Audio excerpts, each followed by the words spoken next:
There are several major stories we're covering tonight. Joe Biden being heckled on the campaign trail and what he's now saying about testifying in the Senate impeachment trial.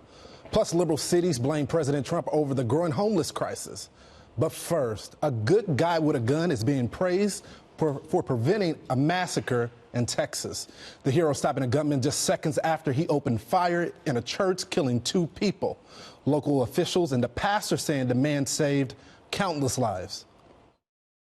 We can't prevent every incident. We can't prevent mental illness from occurring, and we can't prevent every crazy person from pulling a gun. This church is a model for that preparation.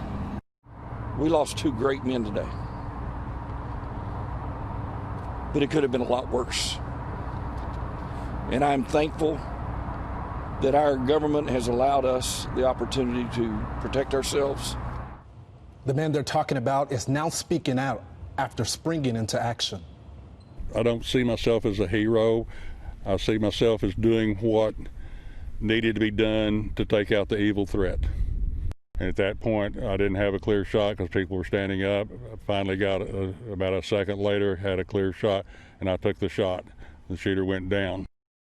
Since when do you know when something bad's going to happen? You have to be prepared at all times, at all places. And that's the way that I strive. That's the way that I teach. Marie, I'll go to you. This is something that Republicans say all the time, that a good guy with a gun can stop a bad guy with a gun. And because of the law that the Texas legislature passed in my home state, Texas, people are allowed to carry in church. They were already able to do that, but now they're able to organize church groups that are volunteers to stop bad guys like that. What say you? In this situation, obviously, this man who stopped this shooter from killing more people is a hero. This was a very good thing that he was there, that he was armed, and that he was able to do this. I, for one, don't want my church to turn into a shootout. I don't want my place of worship, where I go and worship, to possibly turn into a shootout. And this is not a solution long term for the gun violence problem we have in this country. I don't think we should let this one story, which is a quite amazing story, we should point out, let us take our eye off of the ball in terms of what are some common sense solutions we should have in this country. Universal background checks, including gun sales. Not say we always need to have a civilian armed. By the way, that doesn't always end as well as it did here. That can be quite dangerous when you have a lot of people with guns trying to figure out who is actually the assailant and who isn't. This should not let us stand in the way of doing actual common sense gun reforms, despite the fact that this is a quite amazing story. Well, Emily, while Congress is trying to figure it all out, average day people want to feel protected, and there's just not enough cops to protect us all. So shouldn't we be asking for more laws like this so people feel protected? Yeah, well, first of all, I think to add to that kind of remarkable quality about this situation, you know, that law just passed in September. It is just a couple months old that enabled those parishioners to have their carry concealed inside, and also obviously to waive fees for the kind of security force that they created. And importantly, I think the state senator who co-sponsored the bill said it best, which is that there is no such thing as a gun-free zone. She said evil people with evil intentions will carry out their heinous acts regardless of the legislation that is in place or that is not in place. And so in the interim, I believe, yes, those laws that enable law-abiding citizens to carry and conceal, to feel protected, then that is why we can prevent another situation like this, in which, or that we can, if it comes to it, recreate it in that in 6 seconds that gunman was killed. Final point too, you know, that group, the volunteer security force for the church, they had been training for this. Right. And as the parishioner stated, you know, this is their worst nightmare. They don't want it to have to come to fruition, but this is also not something that just law-abiding citizens can pull out of their sleeve. Correct. This takes training. This takes that kind of preparation for these horrible acts so that citizens can stay safe. And it's important to note that this was a volunteer force. If many of you, if you've seen the video, they all spring into action. And you can clearly see that they have training. There was no crossfire there. But Tom, what do you think about people, you know, taking the destiny in their own hands? There were no cops there. This was just a volunteer force of patriots that decided they just want to go to church in peace and protect themselves. Yeah, obviously. And looking at this guy, I mean, he's so cool, such a hero. And he says, I'm not, they always say that I'm not a hero, but I wouldn't mind this guy sitting next to me in church. I wouldn't mind him sitting next to me at the office. We like having guys like this around. You know what I call these guys? First responders. And I say that I understand the irony of that, because first responders, we see them as the people who come in. They get the tourniquets, they get they have the plasma, they have the blood. They're making people who've been injured, they're keeping them alive.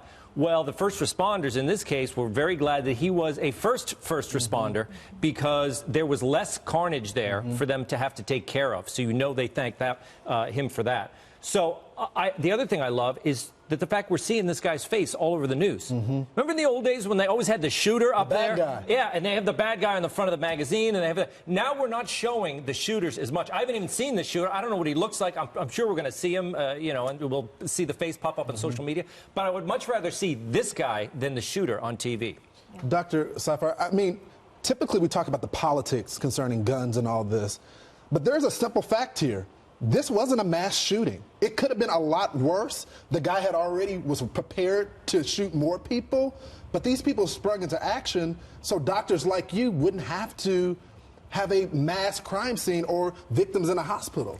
Right. You can call me Nicole today, by the way, Lawrence. We're amongst friends tonight. We're amongst friends. I got very nervous right there. So we're already seeing a polarized reaction to any sort of shooting that we see. And I get concerned as to what's going to come in the next several days in the media. We don't know enough about this specific shooting as of right now to know exactly what happened. But of the small things that we have seen, I get concerned on many levels, because you have the Democrats, every Democrat still in the race, their gun reform solutions potentially would not have actually stopped this from happening. But what did stop this from happening was the legally obtained firearms and those that are protecting the citizens there. This gentleman who took out the attack, he was arrested in 2016 in New Jersey for illegally possession of firearms. So Cory Booker's territory, what happened there? That was your chance. So I would like to know how did he get this shotgun? Because he was arrested with a shotgun in 2016. He's labeled as a transient. So these background checks would have failed, because he probably has this legally at this point. So the ability to be able to legally arm yourself and protect really does help in a lot of these situations, because 75% of firearms in mass shootings, they are legally obtained, whether they are stolen or not. And so you have to be able to protect yourself. It's amazing that criminals didn't follow the law. Now to another horrific attack. Federal prosecutors filing hate crime charges against a man accused of using a machete to attack 5 people. Happened Saturday night during a Hanukkah celebration in New York City. The FBI revealing today that the man kept journals filled with anti-Semitic statements. But Democrats like New York City Mayor Bill de Blasio reacting by blaming the president. I also want us to be clear what's happening here. An atmosphere of hate has been developing in this country over the last few years. A lot of it is emanating from Washington, and it's having an effect on all of us. But we have to be clear. We need a different tone starting in Washington. Okay. Marie. Yeah. I sense that. I mean, this guy is a clear black supremacist, hateful person, crazy, and decided, and President Trump is responsible? I think a couple of things are true here. The first is that it's not just an isolated incident, unfortunately. We've seen a rise in anti-Semitic hate crimes here in New York and also in other parts of the country. That's not all President Trump's fault. I also will say that a lot of President Trump's... Which one is his fault, I will say that a lot of his rhetoric and him retweeting white supremacists, him encouraging conspiracy theories on QAnon and supported by people like David Duke, like this allows some people who feel anti-Semitic feelings or who feel racist feelings to feel like they have a supporter in the White House. His comments after Charlottesville are indicative of that. Doesn't mean it's his fault, but he should do better as the president. Is the president anywhere around this? No, I don't believe so. I think that oversimplifies the issue. And if I could bring up, too, that ancillary issue of the cash bail reform happening here in the city, because a lot of the New York City councilmen brought that up in their protestations of this event and the rise in anti-Semitic events happening. They basically said, look, for the last 2 years, we've been begging for more law enforcement. We've been begging for coverage, for security cameras, for et cetera. We have been ignored at every level. And now we have the mayor and the governor saying that something needs to be done. Meanwhile, the same gentlemen are now reforming bail so that 400+ crime divisions or divisions of crime will have those defendants released on no cash and no bond bail. That is literally 25,000 that have already been released before the first, and that's 90% of criminal cases, including one of those women who committed those crimes, who punched 2 Jewish people in the face multiple times.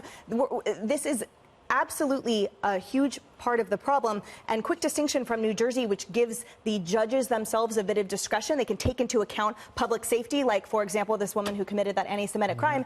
In this state, no holds barred. Tom, the White House has an entire task force against anti-Semites. I mean, there's been legislation sound. The BDS movement has been gone against. Is the president responsible for this? The answer is no, absolutely not. And Bill de Blasio should resign. I tell him to do this every week. He never listens to me. He's such an idiot. Cuomo's an idiot as well for saying this. If anyone said this about, Barack Obama, oh, he's responsible for this mass kill. It's so ridiculous. Yeah. But they continue to get away with it because they have this false narrative that Donald Trump is responsible for this wave of hate in the country. It's completely untrue. Real quick, we're missing one major point here, and that is that the person who committed these crimes is a known schizophrenic. Yeah. And let's remember, Bill de Blasio was given $1 billion for his mental health campaign, 12% of which went to treating the mentally ill. The rest was a big PR campaign.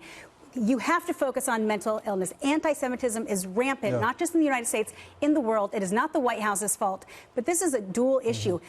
Mentally ill patients tend to hold conspiracy theories, and when they read about something, they really believe it. He may not have been bred to be an anti-Semite, but he is an untreated schizophrenic who, when he reads things on social media and media, he's going to run with it. Amen to that.